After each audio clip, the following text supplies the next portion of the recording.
ایمان اسلام، السلام علیکم ورحمۃ اللہ تعالی وبرکاتہ۔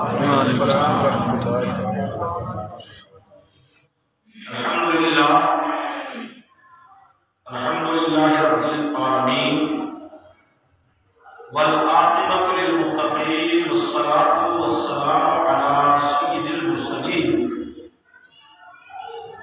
وعلی آلہ وصحبہ اجمعین، اما بعد اعوذ باللہ من الشیطان الرجیم، بسم اللہ الرحمن الرحیم۔ وما ارسلناک الا رحمۃ للعالمین، صدق اللہ مولانا العظیم وصدق رسولہ النبی الکریم الامین، ونحن علی ذلک لمن الشاہدین والشاکرین والذاکرین والحمد للہ رب العالمین۔ معزز سامعین حضرات،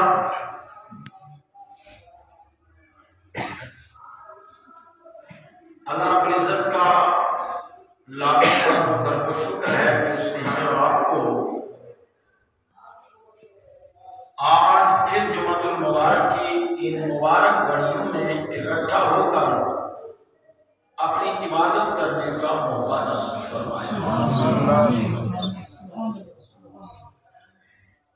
مجھ سے قبل آپ ہمارے ادارے کے شعبہ حفظ کے مدرس محترم جناب حافظ القاری محمد رضوان عطاری صاحب سے بڑی اچھی گفتگو خاموشی کے تعلق سے سماعت کر رہے تھے۔ دعا کریں کہ اللہ ہم سب کو عمل کثیر کی توفیق عطا فرمائے۔ قرآن و حدیث کی روشنی میں گفتگو خاموشی کے تعلق سے غیبت، پیٹھ کے پیچھے کسی کی برائی اور چوراہوں پر یا بازار میں بیٹھ کر فالتو کپڑے ہانکنے سے بہتر کیا ہے، وہ حافظ صاحب نے آپ کو بتایا۔ تو اگر جمعے کی حافظ صاحب کی کسی گفتگو کو لے لیا جائے تو اتنے پر عمل ہو جائے تو سمجھ لو ہماری اور آپ کی بگڑی بن سکتی ہے۔ دعا کرتے ہیں کہ اللہ ہم سب کو حق کہنے، حق سننے، حق پر عمل کرنے کی توفیق عطا فرمائے۔ مجمع پر مکمل اثرات رہتے ہیں اسوج کی، گھاس کٹائی کو، رچائی کو، چھلائی کو ہم نے نماز سے افضل جانا ہوا ہے اور اسی میں لگے ہوئے ہیں۔ حالانکہ اللہ رب العزت کی وہ ذات ہے کہ پہلے برسات رہی تو لوگ لٹکتے رہے کہ ہم کٹائی کریں گے تو نہ کر سکے، یہ موسم کو صاف فرمایا تو اسی نے موقع عنایت فرمایا۔ ایک ہفتہ پورا آپ کے کام کے لیے ہے، 5 وقتہ نماز پڑھ لیجیے اور کام کیجیے، محنت مزدوری کیجیے، لیکن جمعے کا دن تو کم سے کم آپ نکال کر کے اللہ کے گھر میں آ کر جمعہ پڑھ لیجیے تاکہ آپ کے پورے ہفتے میں برکت ہو جائے۔ بہرحال بات وہی علامہ اقبال والی کہ مسجدیں تو بنا لی شب گھر میں، ایمان کی حرارت والوں نے من اپنا پرانا پاپی ہے، برسوں سے نمازی بن نہ سکے۔ مختصر سا وقت بھی ہے اور آپ کی بھی قلت ہے، اور اس مختصر سے وقت میں ہم مختصر سی گفتگو کرنے کی کوشش کریں گے۔ دعا کریں اللہ رب العزت حق بولنے کی توفیق عطا فرمائے۔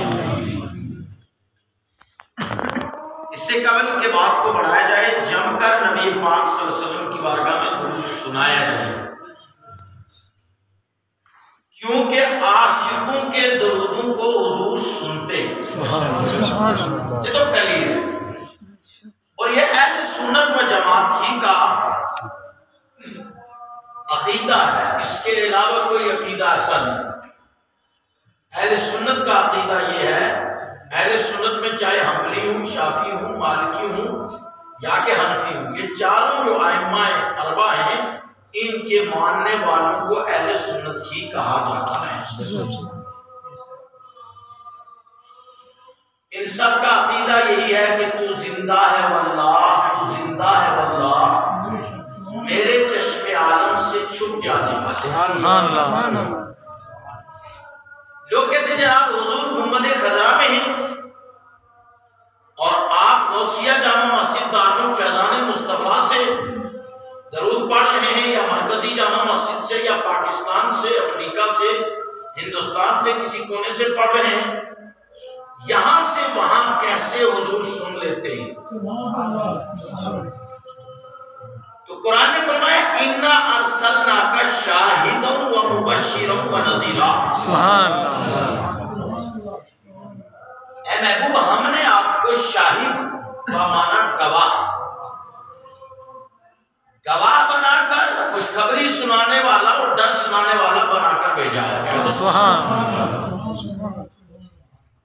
اس میں جو نقطہ وہ کون سا؟ شاہد بمعنی گواہ،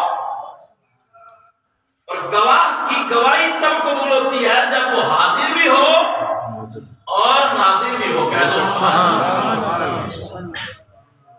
جس طرح نکاح میں کتنے گواہ چاہیے؟ دو گواہ چاہیے نکاح میں۔ تو اگر کوئی مجلس نکاح میں تھا ہی نہیں، ایسے جھوٹی موٹی گواہی دے سکتا؟ نہیں دے سکتا۔ اس کا وہاں حاضر بھی، ناظر بھی، سامع، تینوں چیزیں ہونا ضروری ہے۔ یعنی وہ حاضر بھی ہو اور ناظر دیکھ بھی رہا اس مجلس کو اور سامع سن بھی رہا اس کو کہ کیا کیلو کال ہو رہی ہے، کیا حرکات و سکنات ہیں، پھر اس کی گواہی دے گا تو گواہی معتبر ہوگی۔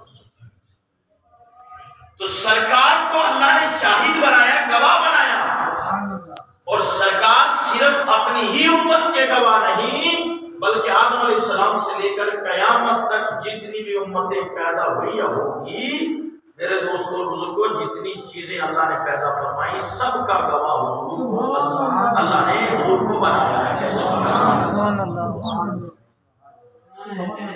جیسے آپ کو میں ایک مثال دوں، اب تھوڑی مثال دے کے آپ کے ذہن میں ڈالوں۔ ابھی ایک آدمی مدینہ پاک میں ہو تو مدینہ پاک سے وہ ایم او سے کال کرے تو ویڈیو کال ہوتی ہے، وائس کال وہ بھی ہوتی ہے، چلو اس کے پاور کو ہم سائڈ رکھتے ہیں۔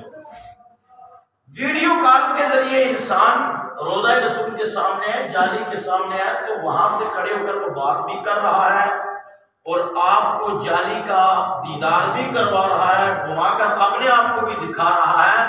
یہاں سے وہاں تک کی جو بیچ کی دوری تھی وہ چھوٹے سے موبائل کے اس نیٹ ورک نے ختم کر کے آپ کو یہاں سے وہاں قریب کر دیا ہے نا؟ بالکل۔ یہ کس کا کمال ہے؟ آپ جواب دیں گے مولانا یہ سائنسدان کا کمال ہے، موبائل کی ایجاد کرنے والے کا کمال ہے، نیٹ ورک کی ایجاد کرنے والے کا کمال ہے کہ اس نے اتنی محنت کی، مشقت کی، پڑھ لکھ کر کے اس نے دماغ لڑایا اور یہ سب چیز یہاں تک پہنچ گیا وہ کہ اس نے نیٹ ورک کے ذریعے دوری کو قرب میں تبدیل کر دیا۔ یہی ہے نا؟ میرا جواب آئے گا یہ درحقیقت اس کا بھی کمال نہیں، یہ سب کمال اللہ ہی کا ہے کہ اللہ نے اسے عقل عطا فرمائی۔ ٹھیک ہے، تو چلو ہم مان لیتے ہیں اسی کا کمال، کیونکہ دیا اللہ نے لیکن دیا اس کو کمال، کیونکہ سب برابر تو نہیں ہو سکتے۔ اللہ نے ایک دوسرے پر ایک دوسرے کو سبقت دے رکھی ہے، کسی کے اندر چند اچھائیاں ہیں، چند برائیاں ہیں، کسی کے اندر اس سے زیادہ ہے، کسی کے اندر کیا اچھائی ہے، ہر آدمی اچھائی بھی لیا ہے، برائی بھی لیا ہے، لیکن یہ سب کچھ دینے والا طاقت کون ہے؟ دماغ اللہ نے دیا،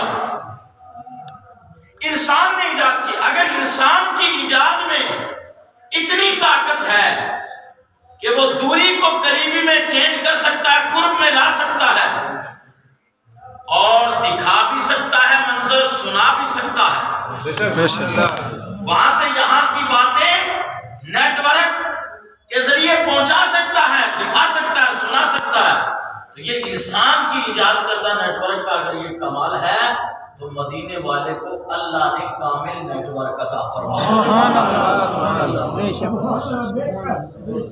آئی سمجھ نہیں؟ اللہ نے ان کو گواہ بھی بنایا ہے اور اللہ نے ان کو حاضر و ناظر بنا کر بھیجا ہے اور عاشق کا درود خود حضور یہاں سے سماعت فرماتے ہیں. سبحان اللہ اور جمعہ کے دن کے لیے تو وضاحت ہے حدیث میں باضابطہ جو سرکار کائنات صلی اللہ علیہ وسلم نے فرمایا، حدیث پاک کا مفہوم ہے، نبی پاک صلی اللہ علیہ وسلم ارشاد فرماتے ہیں جمعرات اور جمعے کے دن کا جو درود ہوتا ہے اپنے امتی کا وہ میں اپنے کانوں سے سنتا ہوں اور اسے پہچانتا بھی ہوں. ایسا اس کے علاوہ کا جو درود ہے وہ مجھ تک پہنچایا جاتا ہے، فرشتے پہنچاتے ہیں، لیکن عاشق جب بھی پڑھتا ہے سبحان اللہ جو اس کے نیٹ ورک کی تاریں وہ حضور سے جڑی ہوئی ہیں، سبحان اللہ اس کا کنیکشن جڑا ہوا ہے. عشق تیرے صدقے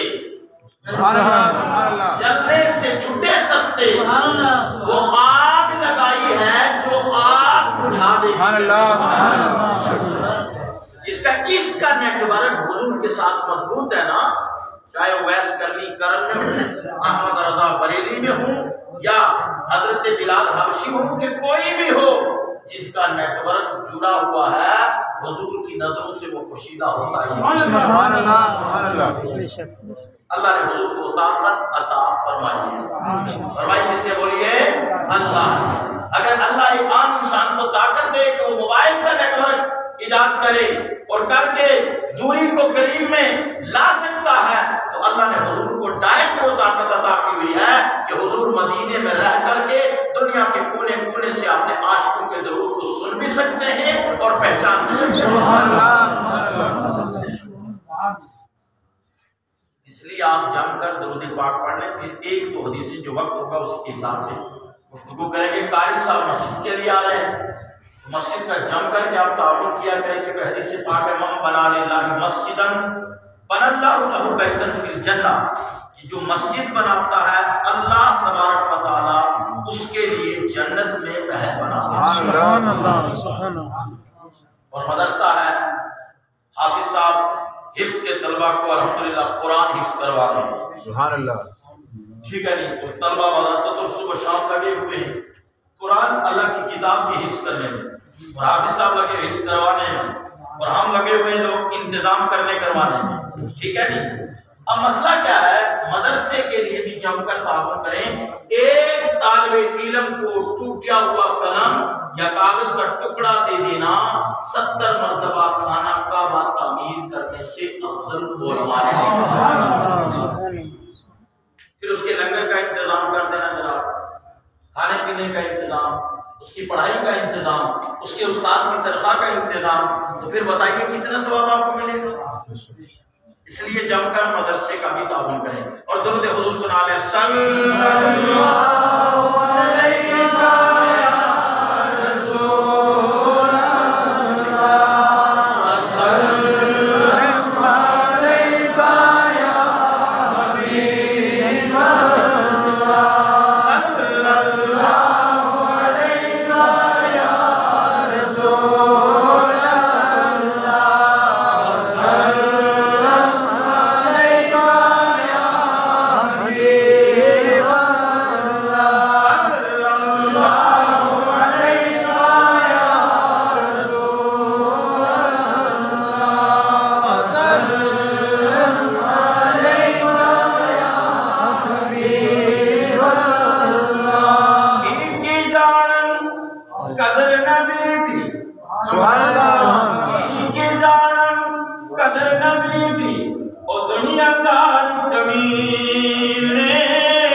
اللہ علیہ حضور کی قدر اور حضور نے عزتیں دی ہیں لوگوں کو.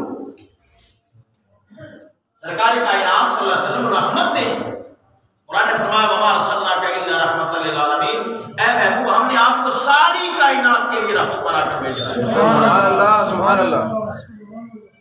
ہم اور آپ تو یہ چاہتے ہیں کہ کسی کا نفس مجروح ہو، کوئی ہمارے احسان کے نیچے آئے، کوئی جناب والا ہم دوسرے کو گرانے کی کوشش کرتے ہیں، دوسرے کو دبانے کی کوشش کرتے ہیں، دوسرے کو ذلت و خواری کی طرف جناب والا لے جانے کی کوشش کرتے ہیں.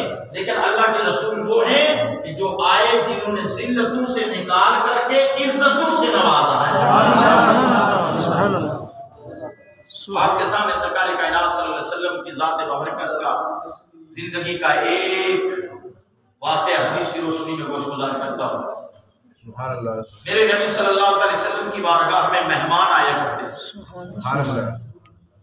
تو مہمان کے لیے آپ نے حدیث سنی ہے کہ مہمان آئے تو رحمتیں لے کر کے آتا ہے، برکتیں لے کر کے آتا ہے، اور جب گھر سے جاتا ہے تو وبائیں لے کر کے جاتا ہے. سبحان اللہ. سبحان اللہ. مطلب یہ نہیں ہو جاتا کہ اگر مہمان ہے تو وبائیں آپ کے حصے کی جو تھی اپنے ساتھ لے کر اپنے گھر چلا گیا. مطلب یہ ہو گیا خلاصہ کلام اس کا یہ کہ مہمان کے آنے سے گھر میں رحمتیں برکتیں آتی ہیں اور وبائیں بیماریاں مصیبتیں اللہ دور فرما دیتا ہے. سبحان اللہ. یہ مطلب ہو سکتا. تو سرکار کائنات صلی اللہ تعالی وسلم کی بارگاہ میں ایک شخص آ گیا تھا غیر مسلم، کلمہ نہیں پڑھا ہوا تھا. ہم مسلمانوں کی حالت تو یہ ہوتی ہے کہ ہم نے ایک میچ کو اپنی اسلام اور کفر کی جنگ بنا دیا. اتنی بے وقوفی ہمارے اندر آ چکی ہے. حالانکہ وہ میدان اور ہے اور یہ کھیل تماشا لوگ یہ الگ چیز ہے. ان چیزوں کو تو شریعت جائز بھی قرار نہیں دیتی جس میں شرطیں لگی ہوئی ہیں. لیکن آپ کس چیز میں گم ہو جناب؟ کوئی بھی ٹیم جیتے تو جناب دوسرا کہتا کہ ہم نے مارکا جیت لیا. اس سے بڑی بے وقوفی کوئی ہوگی؟ اگر کھیلوں سے مارکا جیتے ہوتے تو حضور میدان بدر میں کیوں جاتے؟ خندق کیوں کھودتے؟ احد میں دندان مبارک کیوں شہید کرواتے؟ اور امام عالی مقام کرب و بلا میں کیوں جاتے؟ اتنی بے وقوفی ہماری مسلم قوم کے اندر آ گئی ہے کہ اپنا کریئر بھی برباد، اپنی زندگی بھی برباد، اپنی عزت بھی برباد، اپنا وقار بھی برباد، اپنی شان بھی برباد، اور برباد کس چیز میں؟ ایک ناجائز عمل ہے. یہ حالتیں ہماری اور آپ کی ہو چکی ہیں. پھر ہم تمنا لگائے بیٹھے ہیں کہ جناب فرشتے ہماری مدد کو اتر رہے ہیں. فرشتے کہاں مدد کو اتریں گے؟ فرشتے کرکٹ کے میدان میں مدد کو نہیں اترتے ہیں. فرشتے جب تم مسجد میں آؤ نماز پڑھو تو انشاءاللہ یہاں تمہاری مدد کو اترے. جب دین کو تمہاری ضرورت پڑے اور کسی وقت جہاد فرض ہو اگر، تو ایسے وقت میں تم معارکے میں آؤ جب تمہارے اوپر ظالم ظلم کر رہا ہو اور تم دیندار ہو، تو پھر میدان میں نکلو، گراؤنڈ میں پچ میں نہیں، میدان میں نکلو، میدان کاروزار میں. وہاں اگر تم دین لے کر کے میرے نبی کا طریقہ لے کر کے نکلو گے تو وہاں تمہاری مدد کو فرشتے آ سکتے ہیں. لیکن پہلے سچے دین، قرآن نے فرمایا نا وَلَا تَهِنُوا وَلَا تَحْزَنُوا وَأَنْتُمُ الْأَعْلَوْنَ إِن كُنتُم مُّؤْمِنِينَ. سستی مت کرو، غم مت اٹھاؤ، تمہیں غالب کریں گے. شرط یہ ہے کہ میاں مومن ہو جاؤ. پہلے کامل مومن تو بنو. ہم کہاں تھے، کہاں سے کہاں پہنچ گئے. علامہ اقبال نے کہا تھا بغیر دے وہ صبر وہ ایمان ہے کہاں، حسن عمل کے دل میں وہ ارمان ہے کہاں. ایک گل مچا ہے کہ مسلم ہے کس حال، ذرا پوچھے کوئی کہ مسلمان ہے کہاں. جن چیزوں کا اسلام سے کوئی لینا دینا نہیں، ہم ان چیزوں کو اسلام سے جوڑ کر کے پھر رہے ہیں. اور جو چیزیں اسلام میں ہیں ہم ان چیزوں کو چھوڑ کر کے جناب والا عیاشیوں کے اڈے پر کھڑے ہوئے. بہرحال یہ ایک الگ چیپٹر تھا. آئیے چلتے ہیں اس حدیث کی طرف. مہمان آ گیا تھا غیر مسلم. سرکار کائنات صلی اللہ علیہ وسلم کا طریقہ کار یہ تھا مہمانوں کے لیے جتنی گنجائش ہو اپنے گھر میں رکھ دیا. سرکار کا گھر جانتے کون سا تھا؟ سبحان اللہ سبحان اللہ. جہاں آج گنبد خضرا ہے وہی میرے نبی کا حجرہ مبارک ہے، وہی سرکار کا دولت خانہ تھا، وہی سرکار کا گھر تھا۔ سرکار کائنات صلی اللہ علیہ وسلم یا تو اپنے مہمانوں کو اپنے صحابہ میں تقسیم فرما دیتے کہ میرے فلاں صحابہ ابو بکر، عمر، عثمان، علی، زید، طلحہ وغیرہ سارے، آپ میرے مہمانوں کو ایک ایک کو دو دو کو ان کے گھروں میں بھیج دیے، جتنا مہمان آئے اس حساب سے ان کا انتظام کر دیا۔ جاتا وہ ابو بکر کے گھر تھا لیکن مہمان رسول اللہ کا ہوا کرتا۔ آپ بھی کبھی برداشت کر سکتے ہو کہ امام صاحب کا اگر مہمان یا حافظ صاحب کا مہمان مدرسے میں آ جائے اور ہم کہیں جناب فلاں صاحب آپ ہمارے مقتدی ہیں، ذرا یہ ہمارا مہمان اپنے گھر لے جانا، ایک بات تو آپ کہیں گے جی ٹھیک ہے امام صاحب بھیج دیجیے کوئی بات نہیں۔ دوسری بات اگر بھیجا تو کہا یار اس امام کو کمیٹی کو کوئی یہاں سے نکالے، یہ لوگ اس کے پاس آتے ہیں یہ ہمارے گھروں میں کھانے کے لیے بھیج دیتا ہے۔ غور کیجیے ذرا، ہم کہاں تھے اور کہاں ہیں؟ حضور کے صحابہ خوشی سے حضور کے مہمانوں کو ساتھ لے کر جایا کرتے تھے، سبحان اللہ سبحان اللہ۔ اور کچھ مہمانوں کو سرکار کبھی کبھار مسجد اپنی میں اعتکاف کی نیت کروا کر کے کیا کرتے تھے، وہیں یعنی کہتے تھے کہ آپ یہیں آرام کر لو، اعتکاف کی نیت سے اعتکاف کا ثواب بھی ملے گا اور میرے مہمان بھی میری مسجد میں بنے رہو گے۔ ایک شخص حاضر ہوا، اس نے کہا اے محمد بن عبداللہ،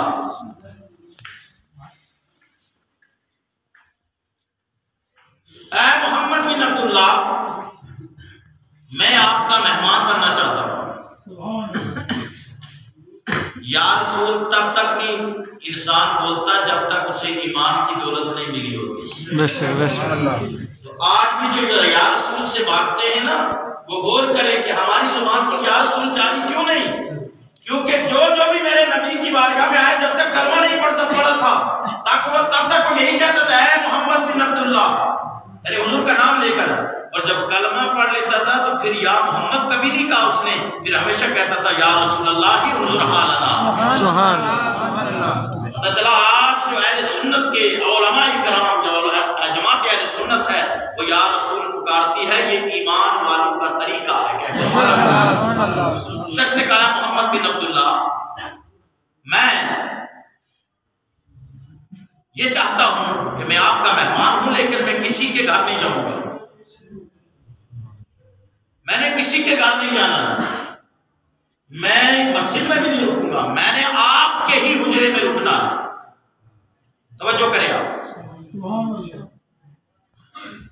حضور نے فرما دیا ٹھیک ہے، کیونکہ حضور رحمت ہے، کسی کا دل توڑنا نہیں چاہتے۔ سرکار نے فرمایا میں محمد تو تکلیف برداشت کر لوں گا لیکن اپنے مہمان کو تکلیف نہیں پہنچاؤں گا۔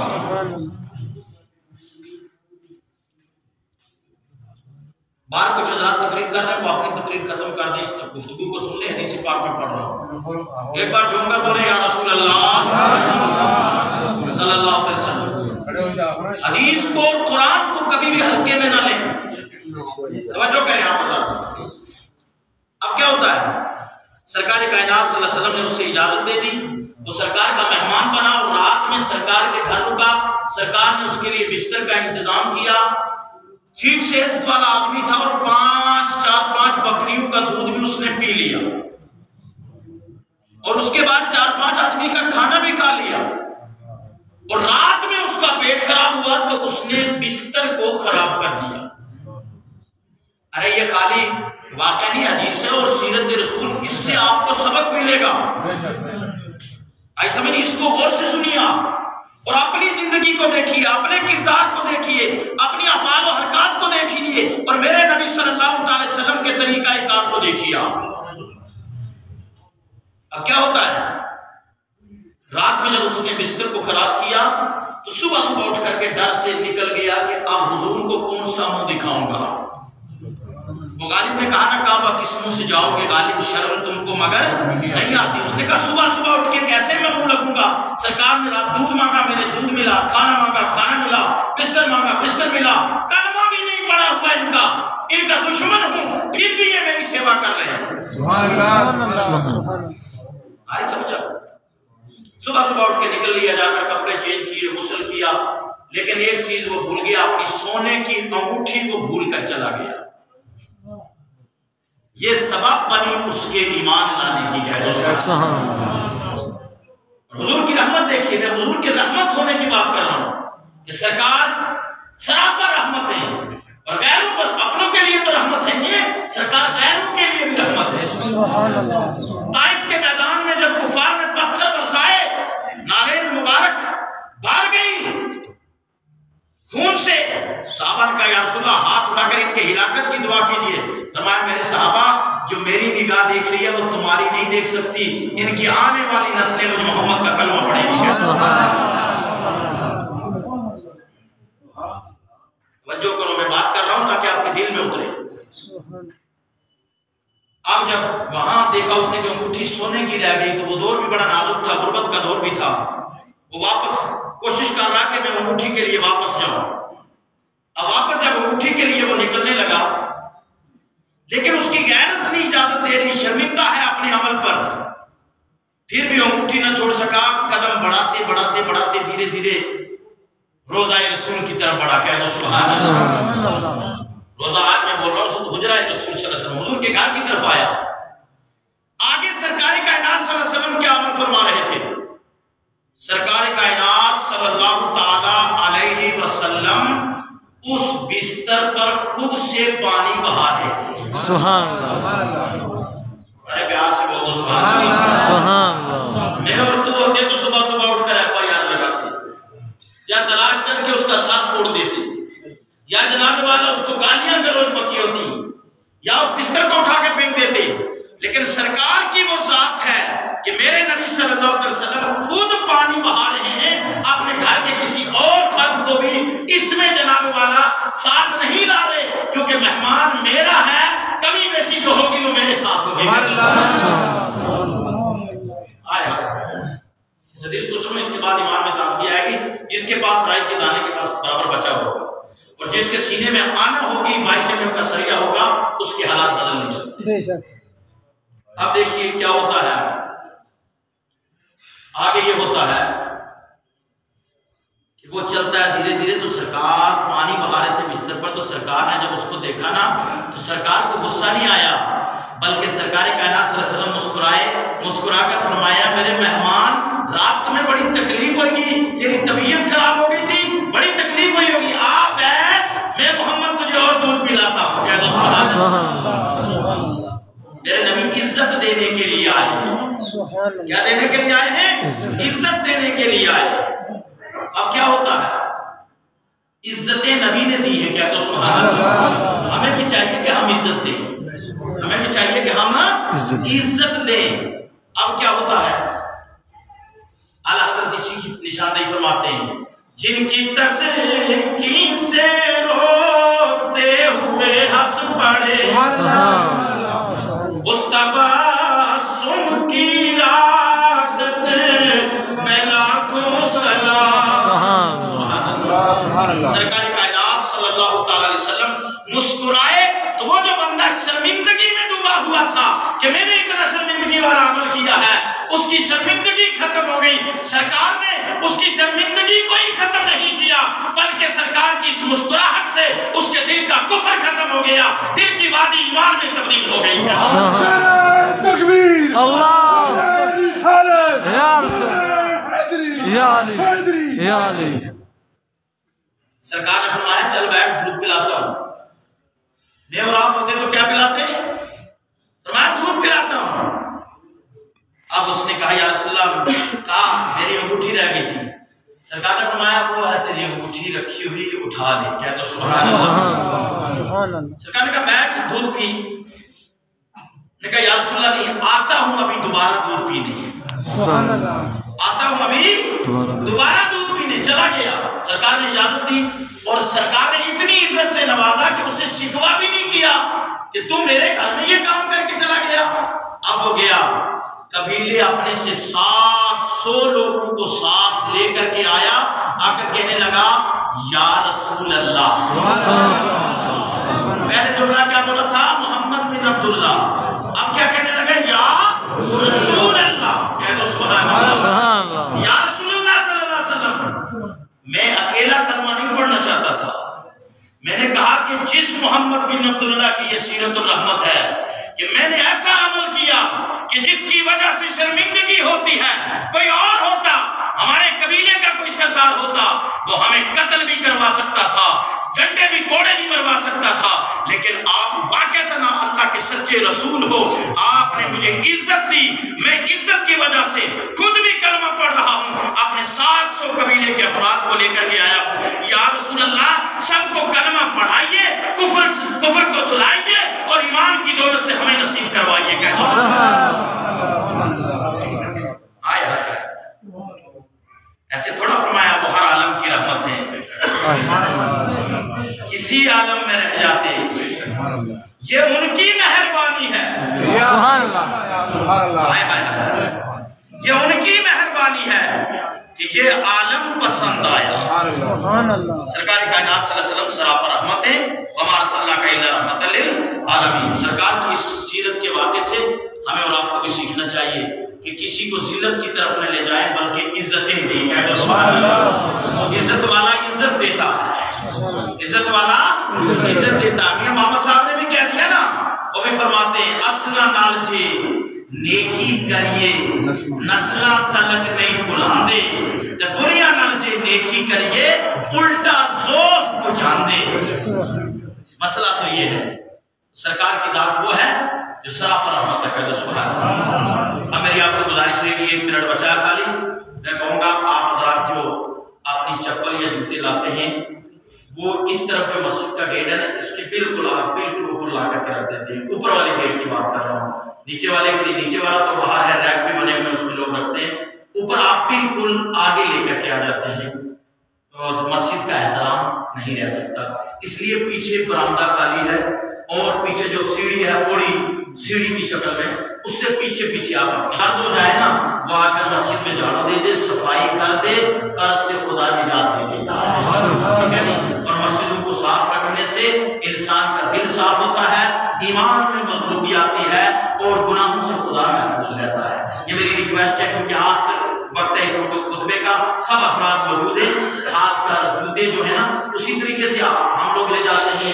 ٹائلٹس وغیرہ باتھ روم میں، کیونکہ لے جانا بھی ہے وہاں، یہ نہیں کہ وہاں نہیں لے جانا، میں آپ کو پیار سے سمجھانے کی کوشش کر رہا ہوں، میری کو یہ امید ہے مجھے کہ میری اس بات کو آپ ضرور قبول کریں گے۔ تھوڑا سا مسجد کا جو ہے تھا اس سے تھوڑا دور رکھ کر کے جو ریک بنے ہوئے ہیں یا پیچھے جو جگہ خالی رہتی ہے مسجد سے کٹ کر کے اس میں آپ ضرور اپنے شوز رکھیں تاکہ لوگوں کو بھی نکلتے ہوئے دقت نہ ہو اور مسجد کا بھی احترام بھرپور رہے۔ دعا کرتے ہیں کہ اللہ ہم سب کو عمل کی صحت دے، کلمہ طیبہ پڑھنے کی لا الہ الا اللہ۔